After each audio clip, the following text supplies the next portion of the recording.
Yan, magandang hapon po mga ka-agri. Nagtanim po tayo ng cuttings po ng grapes. Yan. So ito po yung ginawa natin. Tinabunan po natin ng plastic. Sa sobrang init po kasi ngayon ng panahon, talagang ma-expose ito sa init, talagang ma-dehydrate po agad ito. So ang inano po natin, trinay po natin na lagyan po ng ice candy wrapper. Yan. So ito po yung kuan lang po, yung tip lang yung inano natin, binalutan natin. So titingnan po natin kung ano yung magiging resulta niya. Ayan. So dito naman po ang ginawa natin gagawin natin community po, parang chamber, no? Chamber po. So tatakpan po natin yan.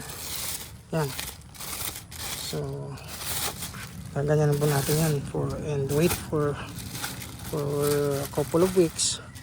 Tingnan po natin kung ano yung magiging resulta niya rin, kung saan po yung mas mataas yung survival po rate, no? Yan, tatakpan po natin ito. Yan, at tatalian po natin yung ano niya, yung baba po ng ano, yung taas po ng plastic. Ayan. So tignan po natin kung ano po yung mangyayari, kung saan po yung mas mataas yung survival rate niya, yung naka condom type or ito naka community po, naka chamber. Yan. So antabayanan po natin ang ating grapes cuttings po.